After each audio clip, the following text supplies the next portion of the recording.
Èèyàn ilé èwo lẹ ṣe káàbọ̀ sí Mashola Gist TV. Gist tèmi bí a ṣe gbọ́ ò, wọ́n ní àǹtí wa A, wọ́n ní wọ́n tún gbé tuntun yọ ò.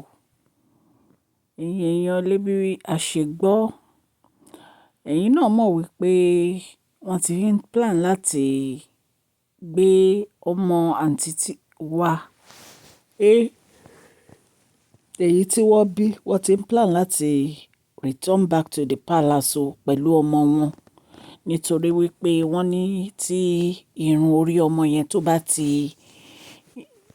wo natural hair, wọ́n ní ó yẹ kí wọ́n padà sí inú palace, torí wọ́n ní kábíyèsí ò gbọdọ̀ rí, bí a ṣe gbọ́ nìyẹn.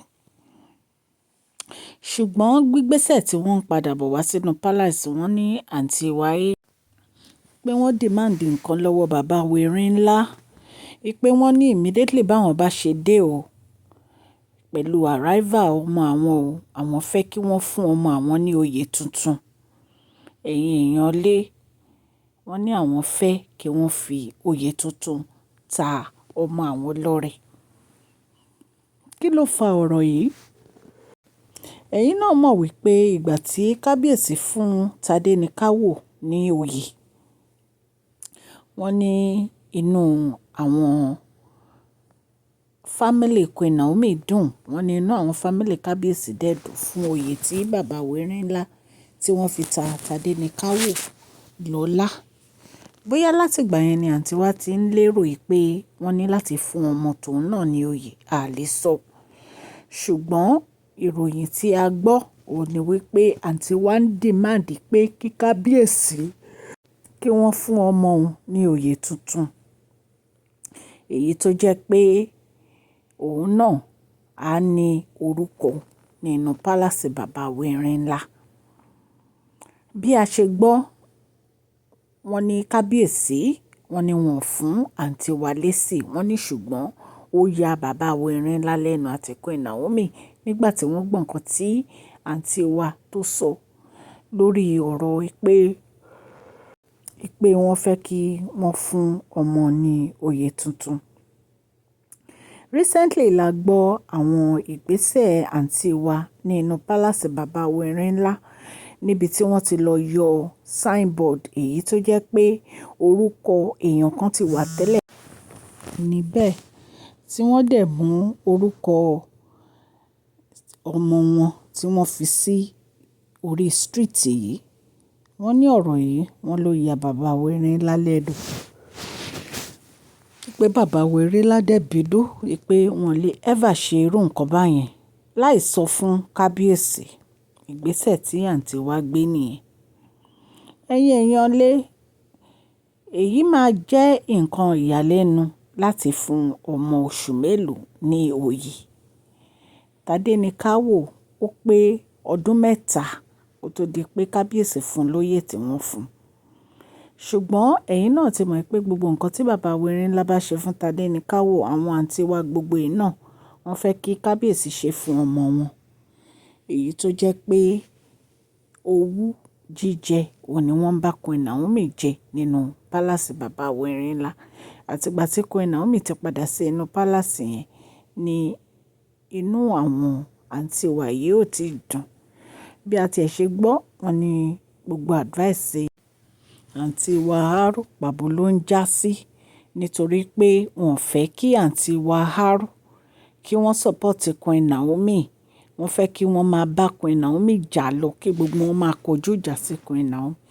Ṣùgbọ́n ọmọ Ọlọ́run ni Queen Naomi, kò sí ìjà tẹ̀lé bá Queen Naomi jà tó jẹ́ pé ó tiẹ̀ máa tu irun kankan lára wọn. Nítorí pé Ọlọ́run Elédùmarè ó ń dúró tì wọ́n, ó dẹ̀ ń tì wọ́n lẹ́yìn. Ìtorí ẹ̀ ni ẹ fi rí i pé pẹ̀lú gbogbo ìgbésẹ̀ yín lórí kí àwọn àti kábíyèsí kan jà, ìfẹ́ wọn tún ń le, ó ń le sí ni. Nítorí pé ìfẹ́ àtọ̀run èyí tí Ọlọ́run ti fi sáàárín wọn, kò sí èèyàn kankan tó lè bàjẹ́. Èèyàn lé, ìgbà tá a gbọ́ gist yìí, allegedly ó yà wá lẹ́nu wípé irú oyè wo ni àǹtí wa ní kí wọ́n fún ọmọ oṣù kan. Àbí ọmọ oṣù mélòó ni ọmọ àǹtí wa ní ìsìn? ọmọ yìí ò tí ì pòṣù mẹ́ta náà. Irú oyè wo nìyẹn? Ìyàlẹ́nu ló jẹ́ fún wa o. Èmi dẹ̀ mọ̀ pé bàbá wẹ̀rin ńlá wọ́n mọ nǹkan tó ń ṣe. Kábíyèsí wọ́n á make sure pé wọ́n ṣe nǹkan tó tọ́ pẹ̀lú ìbéèrè èyí tí àǹtí wa béèrè yìí. Bí a ṣe gbọ́ gist yìí allegedly, a ní ká fi tó ẹ̀yin olólùfẹ́ wa létí. Ẹ̀yin èèyàn lé mo ṣe máa ń sọ allegedly ni o. Mi ò bá kábíyèsí gbénu palace, nǹkan tá a gbọ́ la wá torchlight sí. Orúkọ mi ní Mashola Yorùbá ni à ń sọ lórí ìkànnì yìí. À ń sọ nítorí pé a fẹ́ gbàgbé àṣà àti èdè wa dẹ̀ tó ń sọ fún ọ̀pọ̀lọpọ̀ àwọn tí wọ́n gbọ́ Gẹ̀ẹ́sì. Ẹ̀yin èèyàn lé tẹ́ bá ti subscribe, tẹ notification bell yín so that a bá ti post any gist ẹ máa rí. Sọ̀rọ̀ nípa celebrity gist, royal gist, politics àti gbogbo nǹkan tó ń ṣẹlẹ̀ ní agbègbè orílẹ̀-èdè bàbá wa ní ilẹ̀ Nàìjíríà. Ẹ má gbàgbé kẹ́ fún fídíò yìí ní thumbs up o. Gbogbo ẹ̀yin tẹ́ ń ṣe ọjọ́ ìbí lẹ́ni, I wish you happy birthday, long life and prosperity. Ẹ̀mí yín á ṣe púpọ̀ ọdún láyé o. Bí a ṣe ń lọ tá à ń palẹ̀mọ́ ọdún 2024 tí a wà ní oṣù kọkànlá yìí, ní agbára Ọlọ́run àjọ máa wọ oṣù kejìlá náà ni. A dẹ̀ tún jọ máa wọ 2025 ọdún ayọ̀ lájọ máa ṣe. Wọ́n ní wá èèyàn kọ̀ọ̀kan tì nínú wa. Gbogbo ẹ̀yin subscribers mo dúpẹ́ lọ́wọ́ yín fún àdúrótì yín lórí channel yìí. Gbogbo bẹ́ẹ̀ ṣe ń comment and like and share gbogbo àwọn gist wa gbogbo ẹ̀ láre. Ọlọ́run á bá mi gbọ́wọ́ yín sókè, ẹni tọrọ jẹ, ẹni tọrọ mọ̀. Ẹni ẹlẹ́ni ò ní gbà ṣe yín ṣe o. Please share this video, like and subscribe. God bless you all. Mashola Gist TV ń kí yín o.